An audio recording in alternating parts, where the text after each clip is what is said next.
तो hello friends, आज के इस वीडियो में मैं बताने वाला हूँ ऐसे 7 स्किल एक साइट इंजीनियर को आना चाहिए। सबसे पहले आपको यहाँ पे 7 ऐसे स्किल के बारे में बताना चाहता हूँ जो आपको साइट जो आपका स्ट्रक्चर होगा, बिल्डिंग स्ट्रक्चर चाहे रोड स्ट्रक्चर, कोई भी कंस्ट्रक्शन कंपनी है, आप अगर साइट पे काम कर रहे हैं तो आपको ये सारी चीजें आपको आना चाहिए। तो जिसमें मैं आपको बताने वाला हूँ 7 स्किल के बारे में जो आपको आसानी से आपको कॉलेजों में सिखाया गया होगा, अगर आप इंटर्नशिप पे गए हैं वहां पे भी आपको मालूम होगा। तो आपको यहाँ पे 7 स्किल के बारे में बताना चाहता हूं। तो आप एक बाई एक आप स्टार्ट कर दीजिएगा लिखना।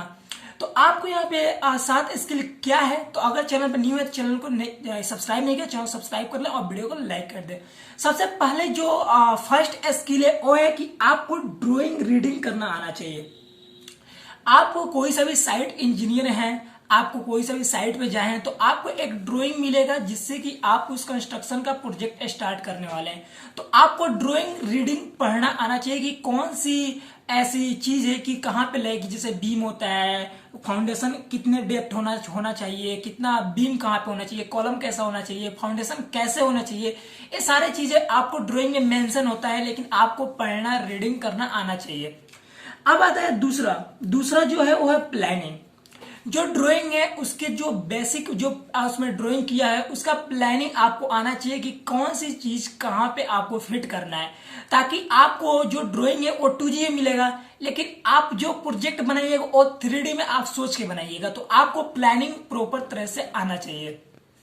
जो यहाँ पे 3 नंबर है वो है एस्टिमेशन आना चाहिए। कोई सा ही प्रोजेक्ट आप बना रहे हैं, कितने आप कोई सा ही मटेरियल ट्रांसपोर्ट कर रहे हैं, ला रहे हैं, तो उसमें कितना लागत लग रहा है, कितना आपको एस्टिमेशन कॉस्ट निकालना है, कितना लेबर कॉस्ट निकालना है, कितना मटेरियल कॉस्ट निकालना है, आपको कितना प्रोजेक्ट कॉस्ट निकालना है, ये सारी चीजें आपको एस्टिमेशन में आना चाहिए।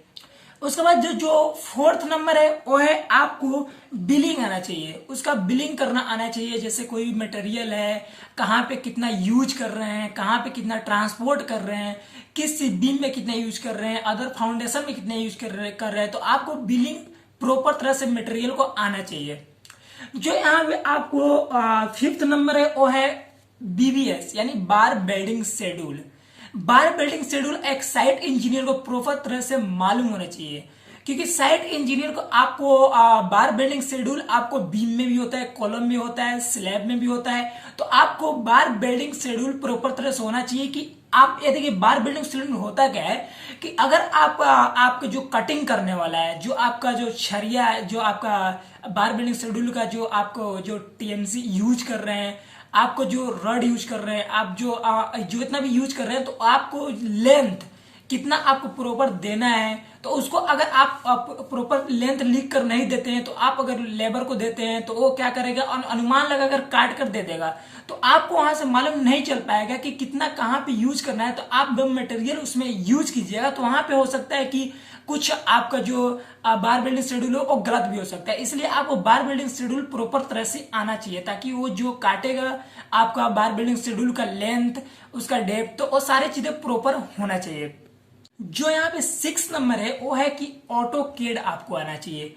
आपको ड्राइंग चार्ट मिल जाएगा, आप ड्राइंग चार्ट से भी अपने प्रोजेक्ट को कंट्रोल कर सकते हैं, लेकिन आपको ऑटो कैड आप चल चुका है। जो ऑटो कैड आप आसानी से उसमें ड्राइंग बना सकते हैं, ड्राइंग आसानी से पढ़ सकते हैं। तो आपको साइट इंजीनियर के एक ऑटो कैड आपका स्किल आना चाहिए।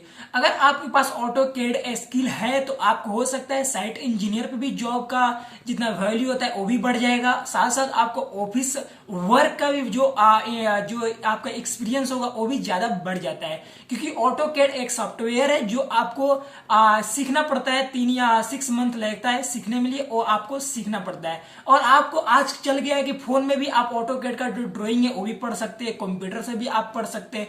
तो ये सारी चीजें वहां पे ऑटो कैड से बहुत आसान होता है। ऑटो कैड से आपको कोई भी साइट इंजीनियर जो भी ड्राइंग होता है वो रीड करना, और 3D में एक 2G को 3D में कन्वर्ट करके देखना कि जो आपका जो कंस्ट्रक्शन चल रहा है वो 3D में कैसा होगा। तो ये ऑटो कैड में ऐसा अपॉर्चुनिटी, ऐसा ऑप्शन देता है। तो आपको ऑटो कैड का स्किल आना चाहिए। जो 7 नंबर है वो है लास्ट नंबर, वो है कि आपको मटेरियल क्वालिटी टेस्टिंग आपको आना चाहिए। मटेरियल क्वालिटी टेस्टिंग होता क्या है कि अगर आप कोई सा भी सीमेंट ले रहे हैं, कंक्रीट आप सीमेंट का टेस्टिंग कर रहे हैं तो आपको सीमेंट टेस्टिंग मशीन को आपको यूज करना आना चाहिए कि कैसे मैं टेस्टिंग करूंगा, कैसे प्रॉपर उसका रीडिंग आना चाहिए ताकि मैं कहाँ पे कैसे यूज करूंगा।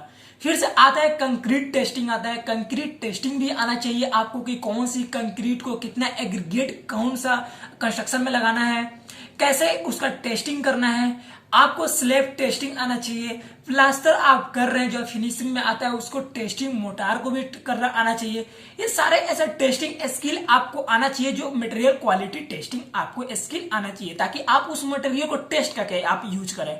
अगर आप टेस्ट करके नहीं यूज कर रहे हैं, अगर ऐसे ही आपको कोई सा भी मटेरियल लाकर यूज कर रहे हैं तो हो सके उसका जो आपका ड्यूरेशन टाइम होता है वो आपका डिक्रीज हो सके, तो इंक्रीज नहीं होगा। अगर आप मटेरियल टेस्ट करके यूज कर रहे हैं तो वो अच्छा क्वालिटी रहता है। तो आपको मटेरियल टेस्टिंग क्वालिटी आना चाहिए। तो ये था कुछ 7 आपको साइट इंजीनियर को आपको स्किल आना चाहिए जो प्रॉपर तरह से आना चाहिए, ताकि वहां पे जो साइट इंजीनियर में काम कर रहे हैं तो ये सारी चीजें अगर मेंशन कर रहे हैं तो वहां पे आपको प्रॉपर तरह से आपको ये सारी चीजें आना चाहिए। तो ये था आपको साइट इंजीनियर पे अगर जा रहे हैं तो ये सारे 7 स्किल आपको आना चाहिए। तो वीडियो कैसा लगा? अगर ये वीडियो आपको इन्फॉर्मेशन दे रहा है तो वीडियो को लाइक कीजिएगा और शेयर कीजिए, साथ साथ चैनल पे न्यू है चैनल को सब्सक्राइब कर दे। थैंक यू सो मच, फिर मिलेंगे अगले वीडियो में न्यू वीडियो लेकर।